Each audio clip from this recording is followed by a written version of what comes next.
the opportunity to grow and to be birthed into greatness. Hi, my name is Latanya Stevens, and I am the CEO and founder of Generation Prodigy.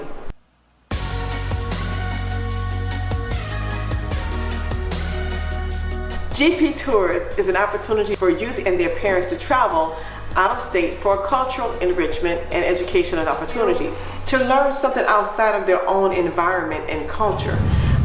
GP, here we are on our way to Sapelo Island. Yes, I would absolutely recommend this for any young girl, any young boy, any young adolescent teen that come from all walks of life, any means of life. This year we went to Savannah, Georgia, Atlanta, Georgia, and we went to Tuskegee, Alabama. And it was right on the water, and I want to be a marine biologist, so that was like the best fit for what I want to do. Before I went on these tours, I did not know as much as I learned while we were here. Like Martin Luther King and like the Civil Rights Museum. There was a lot of stuff about him that I knew, but then at the same time didn't know, so it was furthering my knowledge on him. Some children do not get a chance to travel even outside of their city because field trips are being taken away from schools. They're being eliminated. We have 3 areas that we focus on. One is mentoring. The second one is education.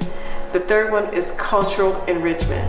We have group mentoring, one-on-one mentoring, and e-mentoring for those that are out of state.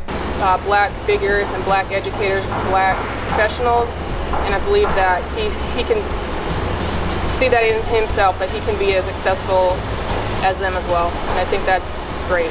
Be proud of who they are and all the gifts and talents that are instilled on the inside of them. We want to see those gifts come forth. And yes, just in case you're wondering, we are a 501c3 organization and registered with GuideStar. Coming on this tour, I think it'll help me because when I need some of this information, I'll be able to look back on when I went to this trip and all the information that I learned. You want to know how you can be a part? You can be a mentor. You can go through mentoring.org and sign up. You can follow us on Instagram and Facebook as well. Please email us at generationprodigy@gmail.com. And to all of our contributors, I just want to give you a great hug through the screen right now. Thank you for all you do. Thank you for your support. Thank you for making a child smile. Thank you. You can also contribute financially by visiting generationprodigy.org. That's GenerationProdigy.org. Hi everybody, welcome to Generation Prodigy. We are live tonight and we have a great topic in store for you. We have some things we're going to show and share as we go along, and our topic tonight is 911. So we are so excited to bring on our panel for tonight. So for those of you who are not familiar with Generation Prodigy, we are a nonprofit organization that is based here in Kansas City, Missouri. And we cater to inner city youth and pretty much the youth in general as well. We are a mentoring program. And we also have what we are most known for is GP Teen Talk. And our Teen Talk right now is every month that we do it virtually. And so we bring guests on, or we just have pure discussions when we're not live. And so tonight we want to introduce a very fine panel of young people, and we have one of our GP mentors with us. And so we're going to introduce everybody on tonight. Are you ready? Well, here we go. So I want to introduce first Mr. Jason, and we're not going to give last names to protect them a bit, but we have Jason. We're going to bring him on. Hey, Jason. Hello. How are you? Good. Okay, so for those who are not familiar with Teen Talk, I want you to just give some of the fellas out there just a smidget of your thoughts of Teen Talk. Teen Talk is where where all the teens can come together and talk about different things. Yeah. So do you like it so far? Has it been good for you? Yeah. That's cool. Well, thank you for participating tonight. We're excited. And so we also want to bring on Miss Jayla. Hey, Jayla. How are you? Hi. I'm good. Good. Do you want to share with our teen audience out there just a little bit of something about Teen Talk? Teen Talk for me is just It's another way to like Teen Talk for me is another way to just get everything that I need to get off my chest. And like you had said, like Jason has said, where teens come together and talk about different things and stuff that's really important and stuff that I need to talk about. Awesome. Well, tonight we have a special treat because tonight we're going to talk about 911. Last month we brought on our police officer from Michigan. So tonight we're bringing on Miss Brenda Bradford. But before we introduce her, we're going to have Mr. Nicholas come on board and say hello. He's one of our mentors. Hey, Mr. Nicholas. We're grateful that he's on board with us tonight.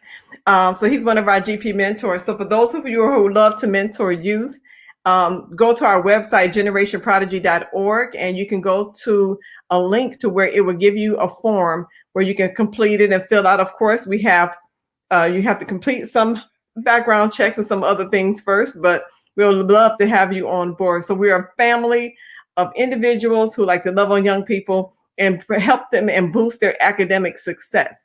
And so we train, we teach, we provide communication skill, and this is one of the formats we do it with hands-on learning. So tonight, part of their communication skills is going to be at play because they're going to get used to interviewing someone. So I would like to introduce tonight a fabulous lady who's going to come on. She is into communications. She was a journalist. She majored in journalism and communications, and she is currently working for the Overland Park 911 dispatch with the police department. She's a supervisor there, and we're going to bring on her smiling face. Are you ready, Miss Brenda? Hi. Hey, we're so excited. We're going to bring Jayla back. There we are. So we're all here. Sorry about that. No, it's no problem. So this is technology, and so we are aware of that. But this is our first live piece when it comes to including YouTube as well. So for those of you who are out there, you can watch us on YouTube on Generation Prodigy TV. And of course, we're live on the Facebook as well. So we're going to get started on tonight. So we want Brenda to come on today because last month we brought on our police officer, Lieutenant Jackson, and we celebrated him because he had just received that promotion. And he gave us a lot of tidbits when it comes to what to do when we encounter police officers, especially as teens. So tonight, the teens are going to talk to Ms. Brenda and ask questions about what she does. And so this month, we're talking about 911.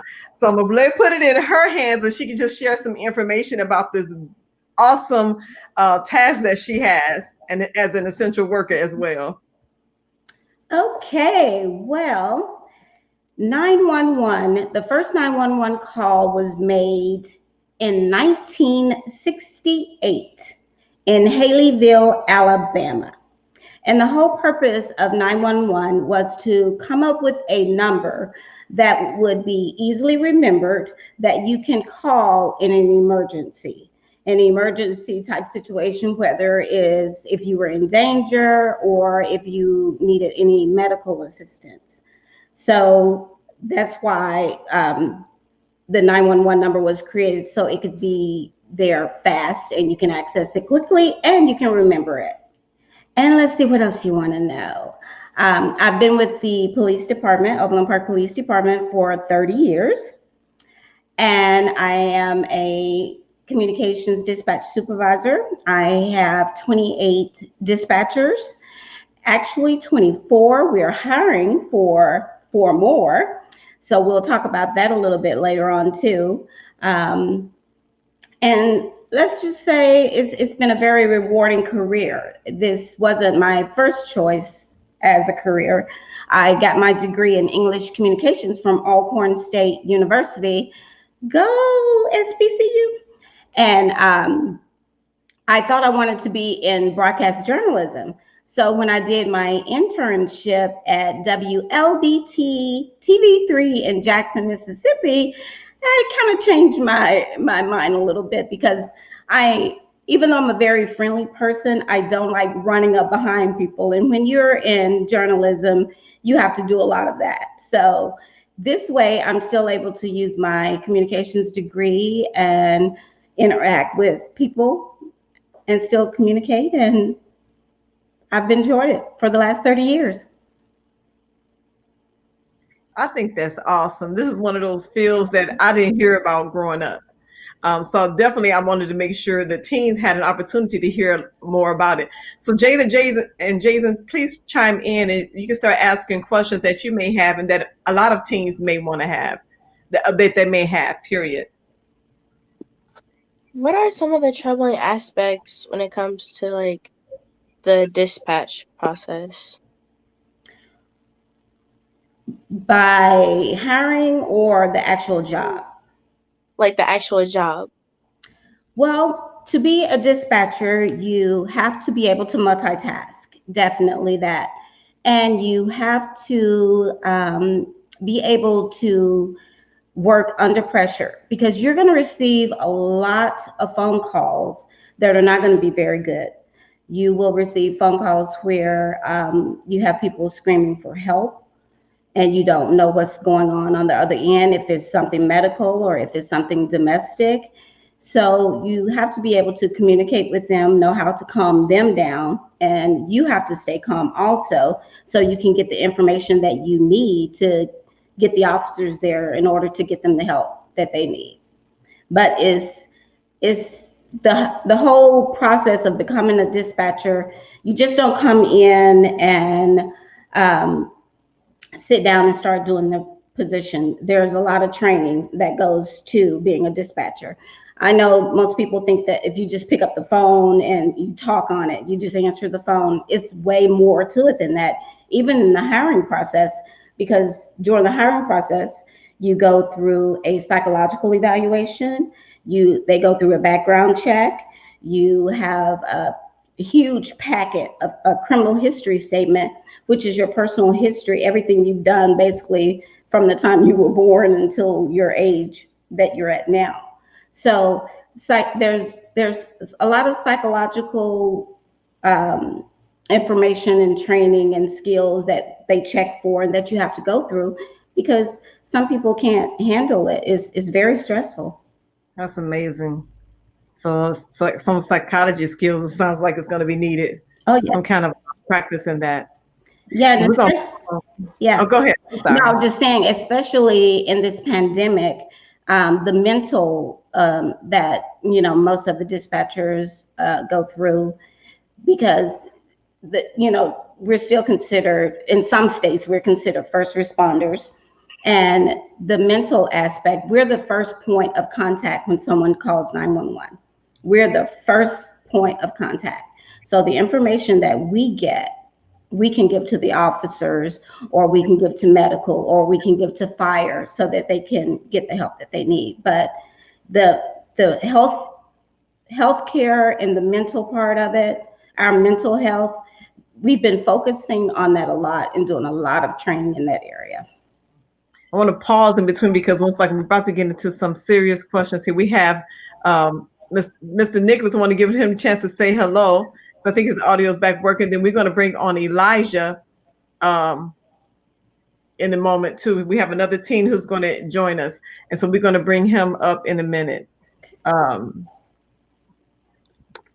So, Mr. Nicholas, would you like to introduce yourself? We have Mr. Nicholas, who is a businessman here, who is a part of our mentoring team, and so we're grateful that he's able to join us on tonight. So as you're talking about being the first person that received the calls, I could only imagine. I'm gonna ask the teens to chime in here. What are y'all thoughts? Have you heard about these positions before when it comes to the police department on the dispatch side? Yes, I have. Well, the first time I actually heard and saw about it was when watching a show called 911 Lone Star. And so the girl, she was sitting at a desk and was answering calls, and it was a lot going on. And then there's also another show that I also watched, and it was kind of troubling to hear the calls. But other than that, it seems like it's something that's interesting to me. Great. Now, the one thing that on those 911 shows, because I look at them too, just to kind of see if it's really on point as far as what we actually go through. And the only thing is we do get calls, but as far as staying on a call the whole 5 or 6 minutes that they're on that one phone call, that doesn't happen a lot depending on what type of call it is. Because in a 911 center, you're going to handle calls back to back to back to back. You're going to be placing calls on hold. Then you have to remember which call you placed on hold and go back and get that information while you're also entering the information in the computer. And I printed out some stats here for Overland Park Police Department for the month of November. My dispatchers took 688 calls per hour. For the whole month of November, we took 16,525 calls. So if our staffing is 5 dispatchers and a supervisor. So imagine having 5 people, which 2 of those 5 are on the radio, dispatching calls or running parties, and then you have 3 that are answering 688 calls per hour. It's some multitasking going on. How's the burnout rate? That we do have, the burnout rate is high, and if you check with other agencies, keeping dispatchers, to be honest, is hard, and you have to have a heart for it, because hearing calls dealing with domestic situations or calls from children or from the elderly, that can be very taxing, especially when you do it year after year after year. And it takes a special person that cares about people and is able to communicate with people to do this job. Man, you survived over 30 years. That's 30 years. Yes. Oh, wow. So we want to welcome, we have Mr. Jaden. He's in the audience, and we just want to send a shout out and say hello to him. But thank you for joining us on tonight. So we're going to continue just to ask some more questions. So if anybody's out there and you have any questions regarding 911, please feel free to put them in the chat box and we will address them live. So Jaden, Jason, let's take it away here. Have you ever had any false calls? Oh, we get a lot of false calls. And we really, really don't like butt dials. And we get those a lot with cell phones. A lot. For those who don't know what that is, that's like you make a mistake and just push a number 911 or yeah. And what people, a lot of people don't understand is if you have a cell phone and it's no longer connected, it can still dial 911. Because we use those, a lot of times when you donate those phones back to the cell company, they will donate them to shelters, to abuse shelters, domestic violence shelters, and they will still have the capabilities of dialing 911 when they need help. So a lot of people think that just because the phone, you don't have any service with Sprint or T-Mobile or something like that, that the phone isn't operational. It is, and it will call 911, and we get those a lot. Well, what was the most rewarding thing about my job? Well, I didn't get into this job to be a millionaire, that's for sure. But I think the most rewarding part for me is just at the end of the day, when I go home, knowing that I've touched somebody, I've helped somebody, and I know people say that, I just want to help someone, but it really is true. I get that fulfillment knowing that I was able to help someone depending on whatever situation they were in. You know, it could have been domestic, it could have been a car accident, whatever the situation was, just knowing that I was able to make a difference in their life. That's amazing. I'm curious, how young can you be to join the department or to join dispatch team? What do you recommend? Well, to be honest, you only have to be 18 years old. You only have to be 18, but you have to be an 18-year-old who is grounded and who's able to operate under pressure. Because like I said, it's a high-paced job. Even though you're trained, it's still a very high-paced job. You answer multiple calls and you're doing multiple things at once. Wow. So that's good. I hear that for the teenagers out there who's looking, if you're interested in the criminal justice area, but may want to be on the communication side of things, just something to take into consideration. What are some of the qualifications? Well, you have to have a high school or equivalent, must be 18, you have to be able to multitask, good communication skills. And as I stated earlier, we are hiring. So if that's something that you think you would be interested in, we are hiring. And the starting salary, if you're interested, is $33.26 a month, which is equivalent to about $19 an hour. And that's just starting. And it goes up from there based on experience. Oh, that's not bad, especially somebody fresh starting out. Yeah, absolutely. Yes, teenagers, your parents are probably like, go get a job. You can work while you're in school if you can take the pressure of it, that is. Yeah. Oh, good question. Mr. Nicholas had a question. So he said, can you locate a person if a call is made on a cell? Yes. Technology has advanced so much than when I first started. When I first started, believe it or not, in March of 1991, when I started, yeah. So March of 2021, my 30-year mark. But when I started in March of 91, we had to look at a paper map, which a lot of kids now would have no idea what that is.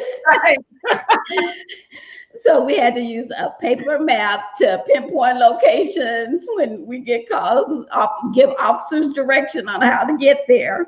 But of course, technology has come a long way now. And so that's why you have so many cell towers. When someone calls on a cell phone, that cell phone is going to hit the closest tower. And it's going to put you in so many feet of that tower, which would give us a general location of where you are. And we also have a rapid SOS system where it's basically where geologically we can select on the map and it'll take us directly to where it's pinging from, where your cell phone is. And we can locate you that way.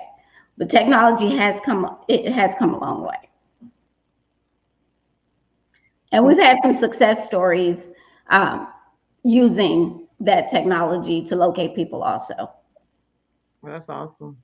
Well, we have a question from one of our teens, Jaden. His name is Jaden Williams. He says, if you can't call out to the police if you are in a car crash, how do they track you if you're track your phone if that happens? So if you're in a car crash, can they track your phone? Or is there a way to, impact if they can't call out to the police with their phone? Well, if you don't call us, there's not a way of us knowing that you were in the accident unless you have one of those programs that most of the vehicles have now. They have like the OnStar programs and everything like that. So a lot of the newer vehicles, when they have OnStar will get an indication that you've been in a car accident and they will give us a call. Now, if you're in a car accident and you're able to dial 911, which those 3 digits is so important, then you don't have to speak. We can locate you that way. and we'll send officers to that location where it's pinging from to try to get you the help that you need. That's all. We have another question from one of the moms. So do you feel that 18-year-olds are mentally ready to work in that field? Surprisingly, some are. And I think that depends on how your child is raised and how they're able to handle that. We had my 30 years there, I think we've had 2 people that were like 19. I haven't had an 18, but they were like 19 and 20 that started in the dispatch center and are still there. One left to become a police officer, but another one is still there.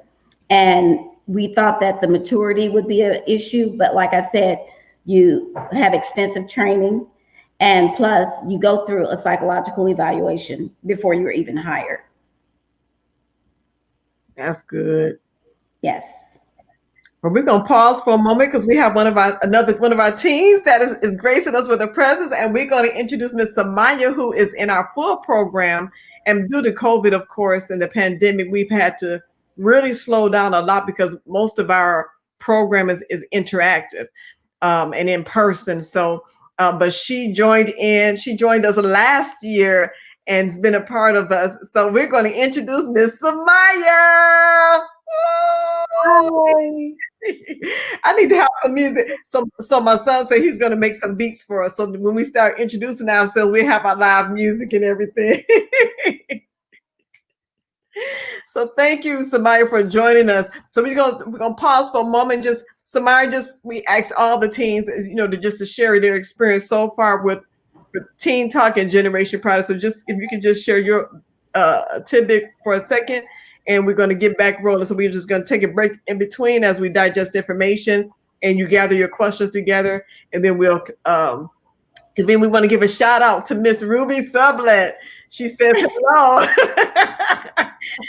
My mother-in-law. Yeah, so she says hello. There she is. So that's exciting. So come on, Samaya, just share a little bit if you want to share a message to the teens about Generation Prodigy and Teen Talk. So, basically how what do you want me to say? Basically,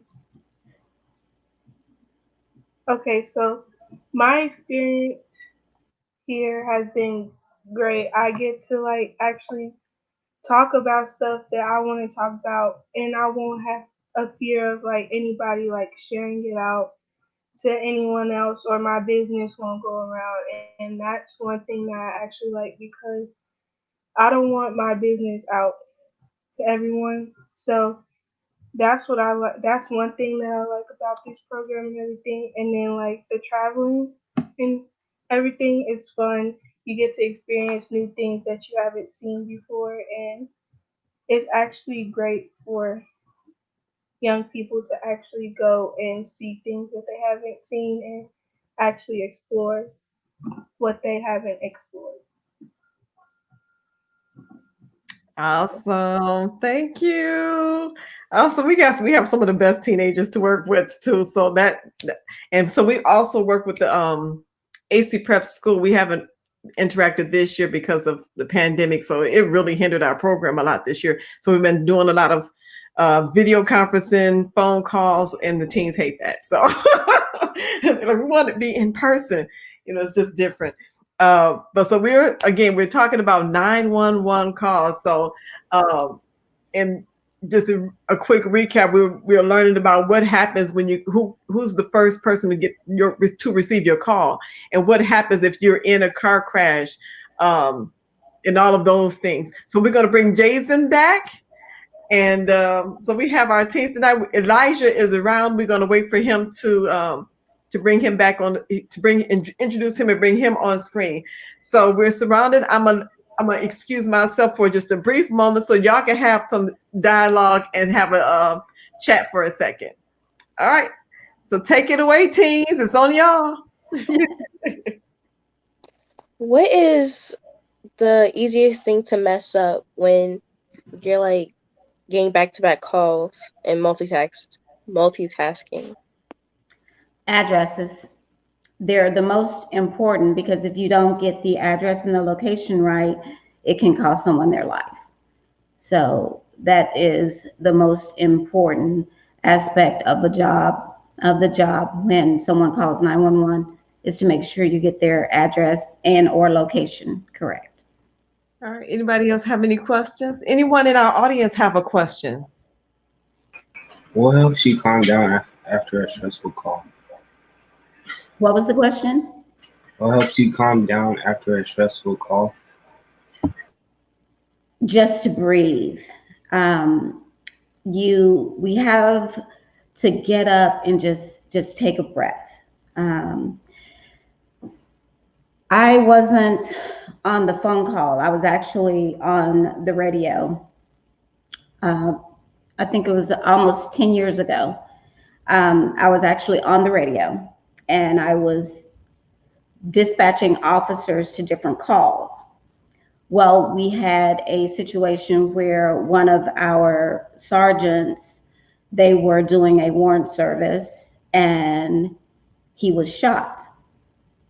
So I'm on the radio dispatching units, the adrenaline kicked in, got him the help he needed, got him the backing units that he needed, and I did everything I was supposed to do. I was fine, never missed a beat or anything. And the minute I got in my car to leave, that was my release. Then it all just came, it all hit me at once. So breathing and exercising, and you have to let it out. You can't let it build up because, with anything, stress is very harmful and it will kill you. So you have to find that release. And that's why it's so important now, and why we work with our dispatchers now on mental health. We have mental health classes, and we have different exercises and different videos that they have to watch to make sure that they don't get so stressed out to the point where they will make those mistakes. Because if you get too stressed, you will make mistakes. We have some questions. That was good. We have some questions also that's coming in. It says, how do you not personally get involved in a call?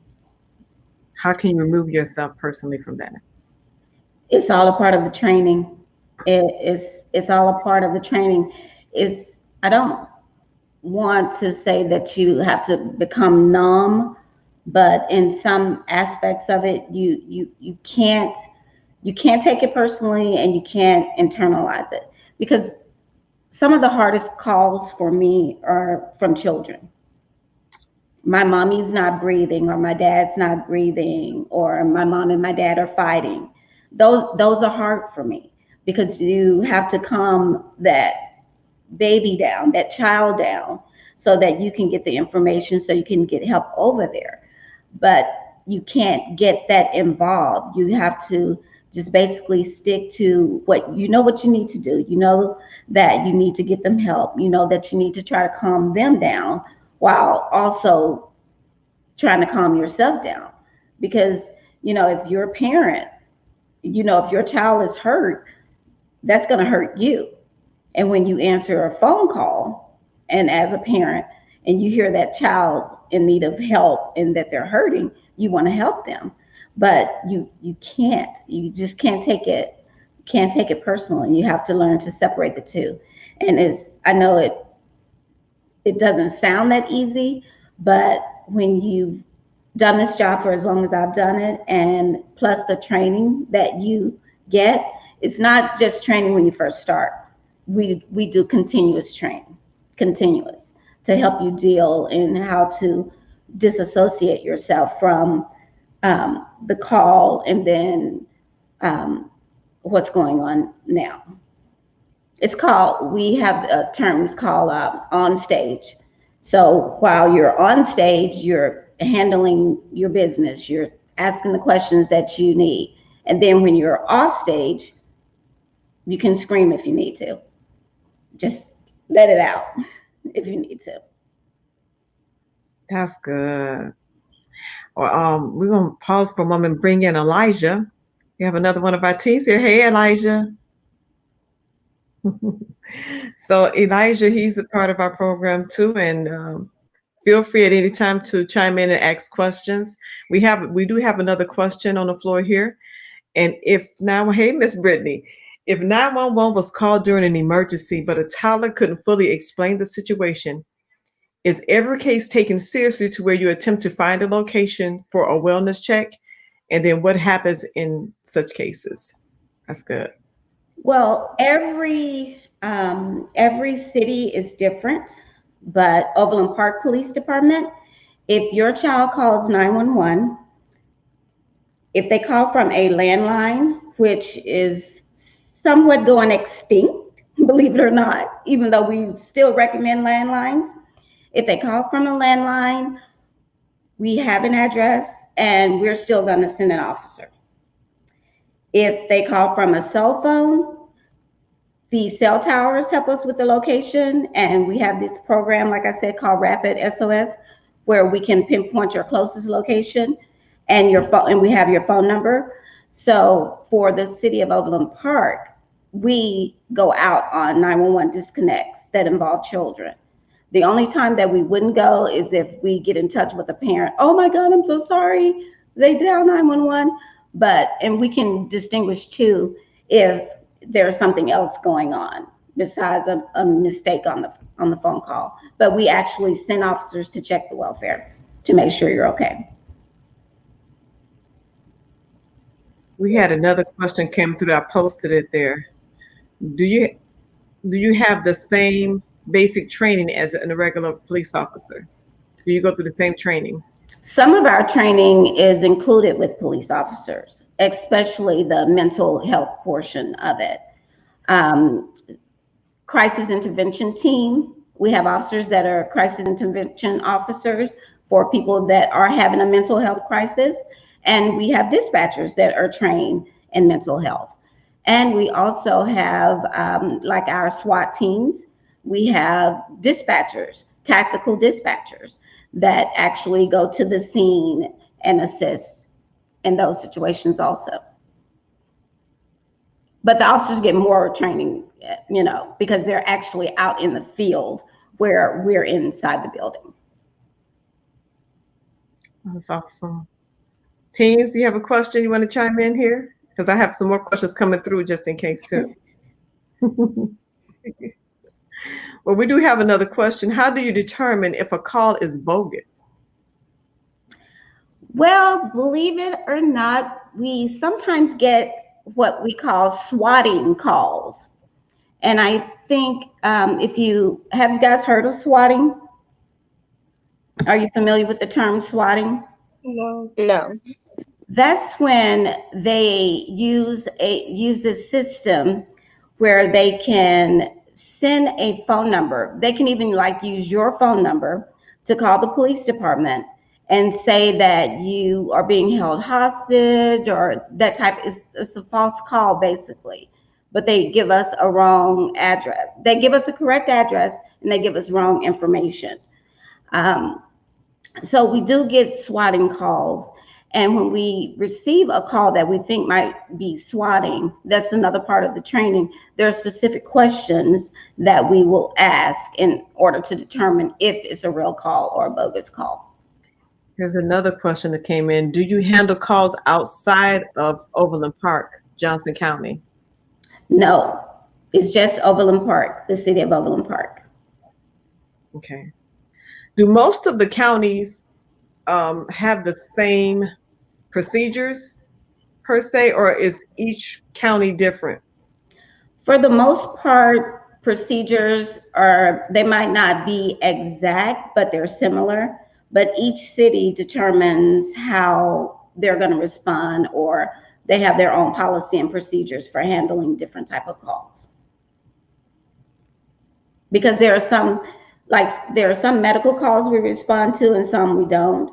And then there are some that other cities might respond to and go on that we don't. So it just depends. Every city is different and they have their own policies and procedures. Yeah, that's good.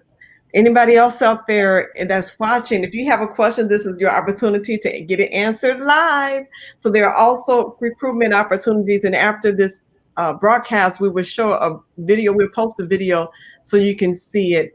So we'll kind of end this segment and then go into another segment where we show the video of the recruitment. So thank you, Ms. Brenda. This is like valuable information. Did y'all know all of this? No. No. I know I get asked the question a lot. Do you like The Call, the movie The Call? I'm like, yes, we get calls from mental people that call us every day and we like, just want to talk. We do get those type of calls. But as far as us leaving the dispatch center, getting in a car and go hunting down a kidnapper, no, we don't do that. That's good. Thank you for answering.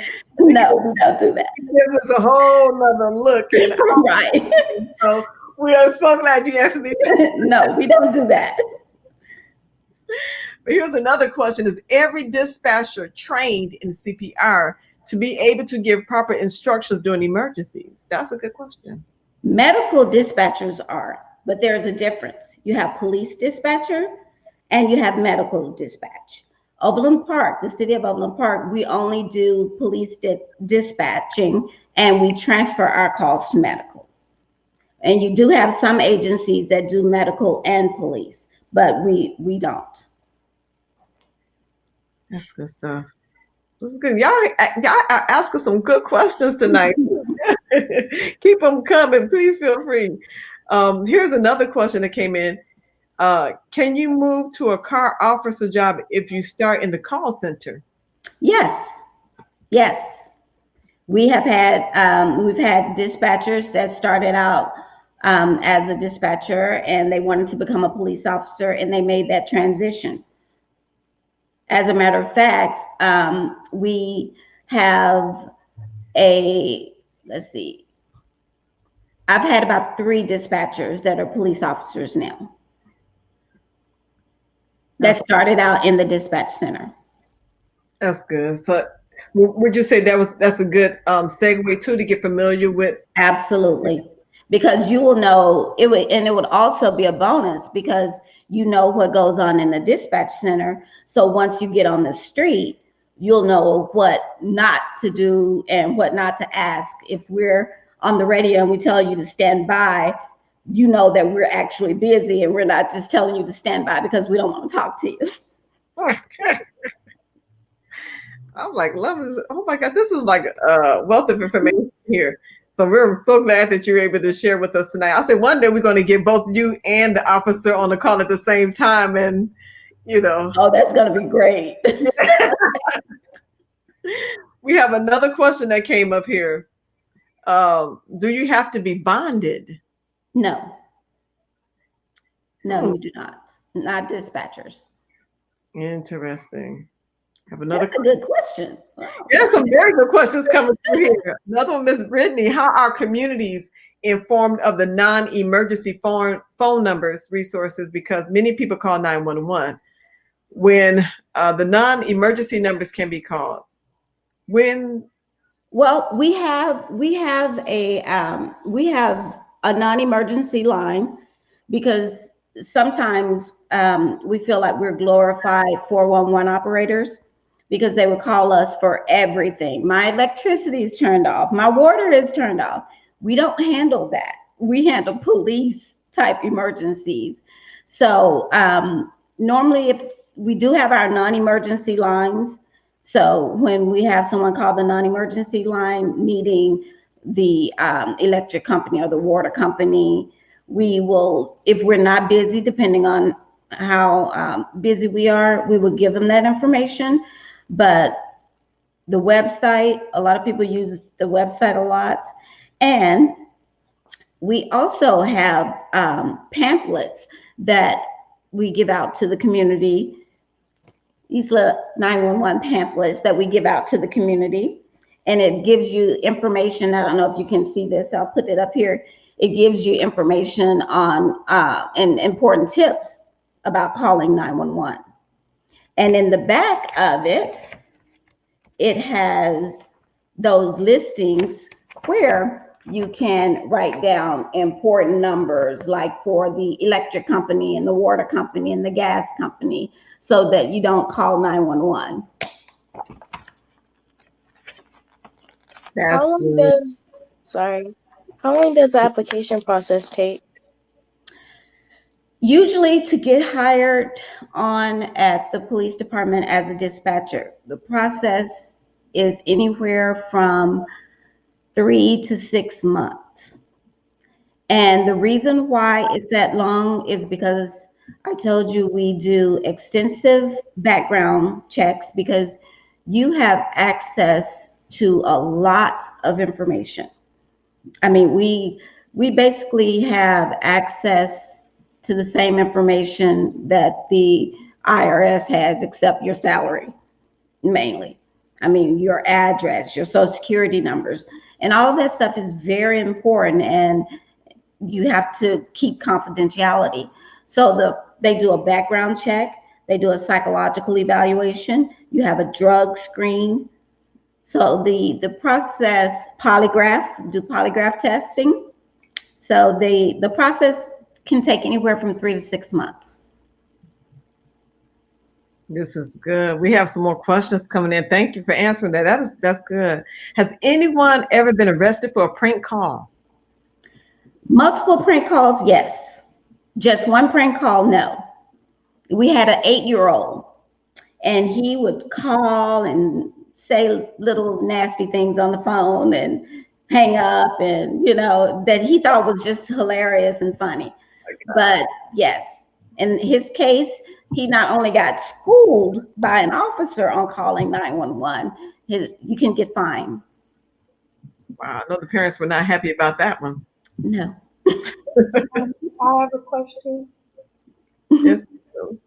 What happens? Well, yeah. What happens if someone calls and they speak a different language? We have this wonderful program called the Language Line. We actually have a few dispatchers that are bilingual. We have a dispatcher that's fluent in Spanish. We have one that is fluent in Mandarin. We have one that is, German. But we have this wonderful program called the Language Line. And it allows us, if you call me and I don't know what language you speak, I can tell, there are ways that we can communicate with you to tell you to hold on. It's just a matter of hitting a button, getting connected, they hear it, and they'll connect us to the right person. And then we can go back and forth asking the questions that we need to get you to help. That's a good question, Samaya. But being bilingual is excellent. That's definitely a good one. We have another question from a mom. Does your job allow job shadowing? Well, because of the information that we see on the screen, when you are an applicant, after you pass the polygraph and the background check, they'll let you come in and see. But to actually just come in and sit and dispatch like the officers do on ride-alongs, we, unfortunately, because of the information that we have access to, they don't allow it. Unless you're an applicant, there's a part in the process that you can come in and observe. That's a good question and answer. Have you ever received an emergent call from someone you knew? And if so, how did you handle it? That's another good question. Yes. And you just have to handle it as if you didn't know them. And when I got the call, it was a medical call from someone that I knew. And once the call was over, I got up and then I was able to go make phone calls and do what I needed to do. But you just have to keep it going. It's difficult, but you have to keep it going. It wasn't our agency, but there was another agency, and she was a dispatcher, and her husband was a police officer, and he was hit by a car when she was working. So she dispatched units to the scene, medical personnel to the scene, stayed there and did her job until she was relieved, which they made sure she got relieved quickly, and she could go to the hospital to be with her husband. Wow, that has to be tough. Yeah. So it sounds like you have individuals that are on the job that are multilingual. Mm-hmm. Well, mm-hmm. And they also have technology where there's, interpretation that takes place. Yes, and we have like I said, we have a few people, even officers, that are bilingual, and so if they're not available, we do have that wonderful service called the language line that we use. That's awesome. So we can make sure that we touch everybody and get them the help that they need. All right. Well, here's Elijah coming back here. Hey, Elijah. Well, we're cutting down on our time. We have 9 more minutes. So if you have any questions out there, we can answer them live for you. If you have questions regarding the dispatch team with the police department for 911, or if you have an emergency yourself and you're just trying to figure out how to navigate situations, or just questions in regards to that. I know I have a question in regards to what are your interactions like when it comes to the police department and the fire department? Good question, because we handle police. I dispatch and supervise for police. Fire and medical, we transfer those calls. And so we do have the capabilities of seeing fire calls and medical calls. We have this CAD system, computer aided dispatch, which allows us to see other agencies' calls and the type of calls that they're on. But as far as the interaction, we transfer calls to medical and fire. Overland Park only dispatches for police. Okay, that's good. That's good. So we have another question for a parent. Do you know how long it takes to become a police officer? I'm not answering any police questions coming. I need dispatchers, not police officers. No, I'm just kidding. Police officers, they go through. They have more extensive training, and their process is usually the same as ours, but longer, because they have to go through the academy. They have to be certified, and they go through the police academy. And the police academy, I'm not sure exactly how long it is, but 4, 5, 6 months maybe. But we're recruiting dispatchers, not police officers. But we'll take you if you want to start out in the dispatch center and then become a police officer. You were mentioning that some people have done that too. Do you know, like, that when it comes to in the schools, I'm curious, will you speak at schools if the opportunity afforded itself? We have, they're called MARC. Is Mid-America Regional Council. They have a program through Mid-America Regional Council. It's MARC. And it's marc.org. And Mid-America Regional Council actually have programs for elementary schools, preschool and elementary school, where they come out to different schools and talk about 911, the usage and abuses of 911. And we also have police officers that actually work in the schools. They're called our COPS unit, our community-oriented police officers. They actually work in the schools. So SROs, our school resource officers, they actually work in the school. But MARC, Mid-America Regional Council, probably not now through the pandemic, but they actually have a program that comes to different schools as requested to talk about 911. And her name is Cell Phone Sally. And it's this big cell phone, and she's pink. It's a big pink cell phone. And she'll come out to your school. So what's the website again? I want to make sure I have it right and I can post it for It's everybody. MARC, Mary Adam Robert Charles.org. Got it. And if you're interested in police officer position for Overland Park or dispatch position, you can go to our website at OP Kansas spelled out, www.opkansasspelledout.org. And that's www.opkansas.org. Okay, awesome. So we'll let everybody see that as well. That's good. So we have some information here for everybody for those that are interested. So this is good. This is great. And give me 1 second. Be right back. Okay. So before she comes back, so what are y'all thinking so far about this 911 topic on tonight? Are you liking it? Yeah, it's very helpful. Yes. Oh, that's cool. Do y'all think we should have more topics? What would be their next topic you want to hear about live?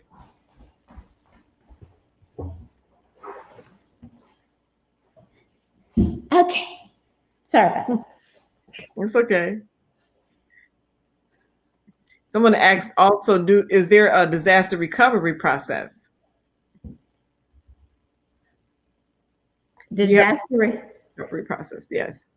What do you mean disaster, like flood, tornadoes, that type of situation? That's what I'm thinking. Because yes, we have all of that in place. Okay, awesome. We have all of that in place where we call in extra staffing, where we assist other agencies, and we work with FEMA. That's good. Okay. If you accidentally call 911 and hang up, how do they know to call you back? Does your number come up? Yes. Oh, that's good. That's good to know. Yes. So if they hear, as you mentioned before, that if they hear any commotion or whatever, they will still dispatch someone. Yes. Yes, absolutely. And also when we get phone calls and there's an open line and we know that we heard someone, our officers come out and check. Like I said, every city is different, because if you're in a larger city like Kansas City, Missouri, of course they can't come out to every 911 disconnect that they get. And you just have to be a good listener. So you can listen if you get that phone call, to make sure you're observant and you listen to what's going on, and to make the determination if you need to send an officer out or not. Wow. Well, we are winding down to the last 2 minutes. Any teams on the line? Do y'all have any questions, or anybody in our audience, if you have any questions before we close out tonight? And I will also show, once we close this broadcast out, that we will show a live video momentarily to just show about the recruitment for the dispatch team. And so they are recruiting dispatchers. So if you have the stick-it-to-itiveness and you have the emotional capacity, this can be a great opportunity and career opportunity for you. If you have a teenager who is sharp and they have a strong sense of empathy and able to kind of manage they have emotional intelligence and mature enough this may be an opportunity for them as well. If someone's to get experience while they're in college and they can handle that load, this may be a great opportunity for them. So we encourage teams to check out these websites. You can go to www.opkansas.org, and you can also go to www.marc.org, especially for the educators and teachers out there, to bring individuals to talk more about this area for career options. And so we just want to say thank you. I have a question. Oh, yes. Does anyone remember what state the first 911 call was made in? Do, do, do, do, do, do, do. It was Alabama. Great. So you'll have to give Lady Latanya your information. And I have a swag bag for you. And in it, it has a lot of 911 information in it. And a nice backpack for you. Thank you. Yay, go Jayla. I have a question because like as we close, what was one of your most rewarding and one of your most hurtful experiences in dispatch? Oh, I think one of my most rewarding experiences with being 911 dispatcher, but it also made me happy. We had this older gentleman, his wife died, and she used to always make him hot chocolate in the microwave. And he didn't know how to do it. He needed some help doing that. And normally when you call 911, that is just not something we do. We don't do that. But it just so happens the night that he called, it was slow, wasn't anything going on. So when he called and he apologized for calling, but he said he needed some help. Well, to him, that was an emergency, because he was trying to get him some hot chocolate. But it tugged on my heart because I actually talked him through making him a cup of hot chocolate. And that, to me, even though it wasn't a life or death situation, it touched my heart, and I was able to help him. And I think the worst call that I ever took, I actually, we both took, it was two of us, we took the call. We were getting several calls on it. Was a suicide. And we knew what was going on in the background. And I don't talk about that one too much, but yeah. Yeah, I can just imagine that a lot of painful experiences that kind of stick with you sometimes. Yeah. Rude people I can handle. You can be rude all day and I'll let you just be rude, but Yeah.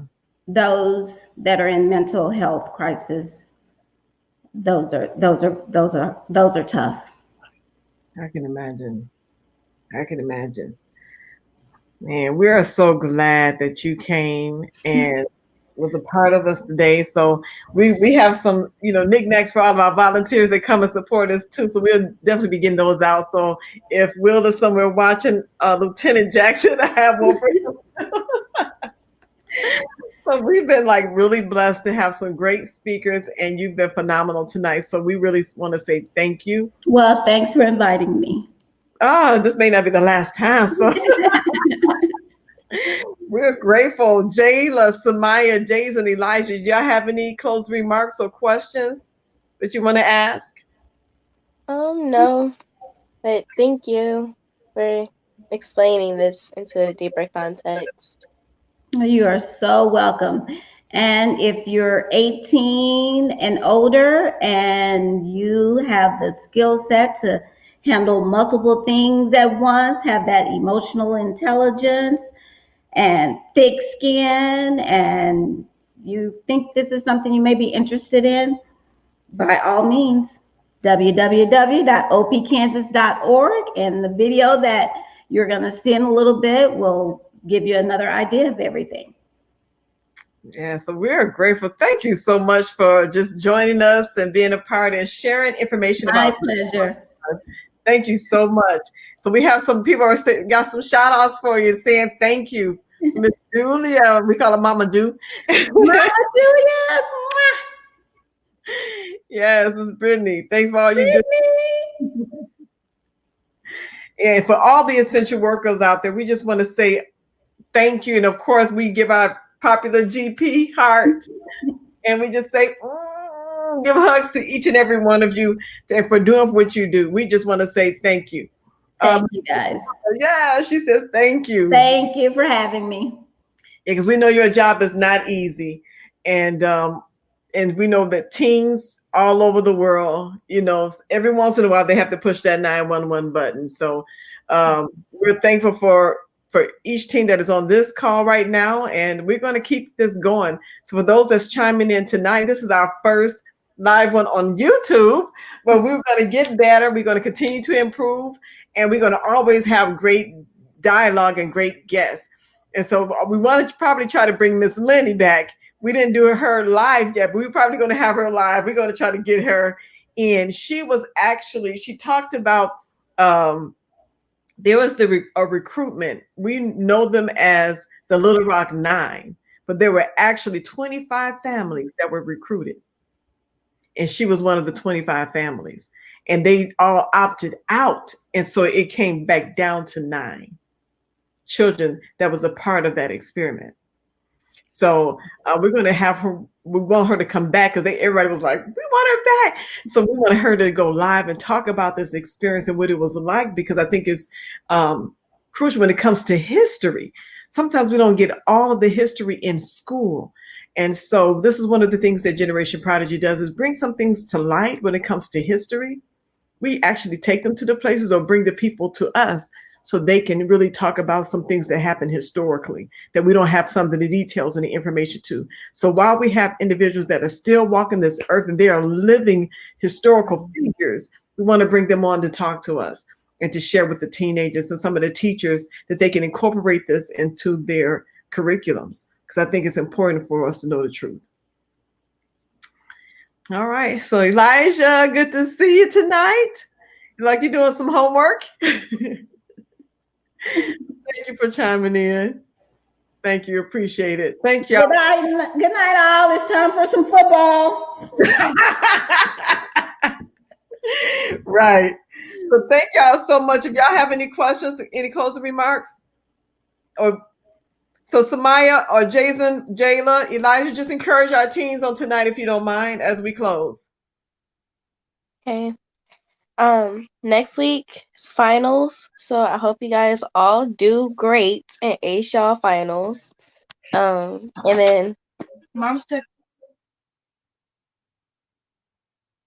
She may have had a family interruption. That's the life of a teen. Somebody you want to tag on to Jason or Elijah?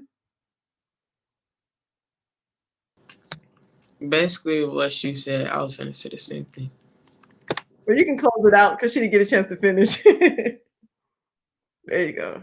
I know it's like, so like high school is finals, but with like middle schoolers and lower school, it's like, if I can remember, benchmark or something like that.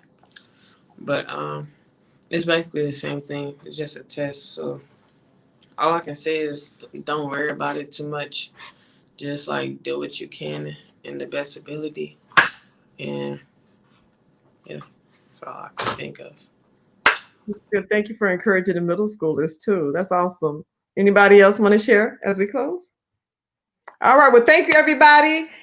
GenerationProdigy.org for more information and updates. Our next one will be January 17th. So that'll be a Sunday night, because during the weekday, it is difficult trying to do virtual learning. So Sunday night, 6 p.m., January 17th will be our next GP Team Talk, and we look forward to seeing you there. So stand by. You're going to get some blank space for a moment, but we're going to have a video coming soon. So thank you all for joining us. And until next time, have a good night.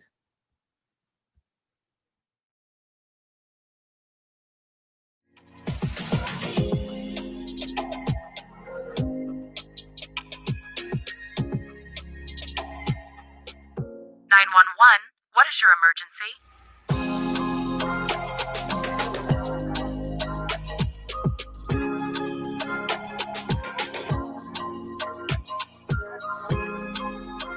The best part about this job is you get to help others every single day and every call, whether they're calling about something small or big in this room. it's usually a pretty big deal to them. I'm Faith DeGraffnery. I work with Overland Park Police Department, and I've been working here for almost a year and a half. I do love my job. It's definitely not something that I thought I would do. I actually graduated with a degree in sociology and thought I would just do research. And ever since starting here, I don't think I would ever change. I love the type of job it is. I love helping people. And at the end of the day, I know that I'm doing good work. My name is Travis Morocco. I've been here for 4 years and I'm with the Overland Park Police Department. I have many parts that I love about my job. I love the fact that one, can help people. That's the main thing. Two, interacting with the officers. I come from a background of research, so I like researching things and helping them find bad guys. Catching bad guys, that's the best thing in the world. I can't see myself doing anything other than dispatching. I love my job. My name is Christiana Jackson, and I've worked for the Overland Park Police Department for 3.5 years. I would say this job is for anyone that is dedicated to helping others. You have to be a good multitasker and good with technology, but other than that, if you love to help others, this is the job for you. I think this job is for a ton of people, honestly. I think if you have good public speaking, if you're good working in a team, if you are a person that likes helping people, you can really thrive in this kind of position. Well, you have to have a heart, but you also can't be thin-skinned. You have to be able to listen to things that you might not want to hear.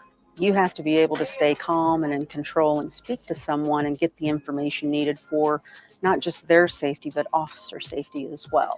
If you're thinking about becoming a dispatcher, then I think this is already the right job for you. I would choose Overland Park to be a dispatcher at because it is a great community to both work and live in. What makes this center so special is the fact that we have community-oriented officers that work with our communities. All of our dispatchers are trained to help the community as much as possible, so we are there for our community, and I really like that. I think somebody, if they're looking to become a dispatcher and are looking at Overland Park, there are a lot of opportunities here.